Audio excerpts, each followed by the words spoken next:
Сегодня в Коми без единой дачи вакцины проживает свыше 1800 детей. Из них только 300 по медотводу. Остальные почти 1500 по причине отказа от иммунизации законными представителями. У многих родителей есть необоснованный страх перед прививками. И в какой-то мере, как отмечают медики, вакцинация сама сработала против себя. Ведь достаточно большой охват населения в прошлые годы привел к тому, что многих инфекций просто не стало. В итоге бдительность снизилась, а вот опасений из-за возможных побочек стало больше. Большой охват был, да, населения, большой процент был привит. И инфекции не могли уже эту нишу занять.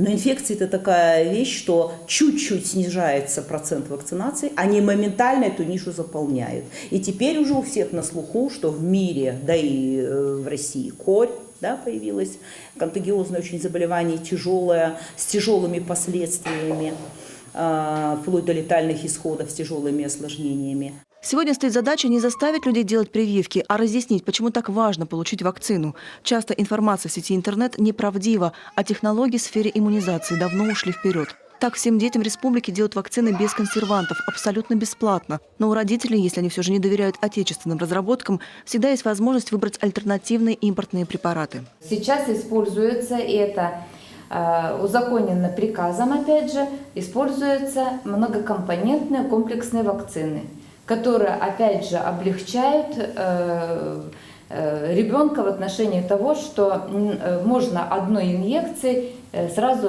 защитить против 5 инфекций. Например, сейчас у нас в рамках календаря поступает такая вакцина, как Пентоксим.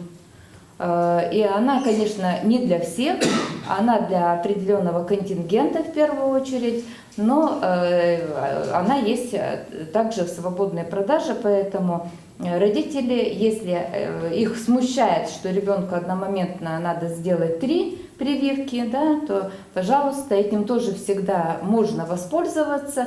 Что важно, инфекции со временем мутируют, и если раньше лечение одних заболеваний проходило гораздо проще, то сегодня картина может быть совсем иной. И этот фактор учитывается при создании все новых и новых вакцин.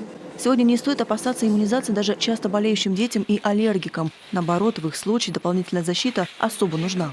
Такие детки находятся в группе риска по частым респираторным заболеваниям, и, конечно, они прежде всего должны прививаться.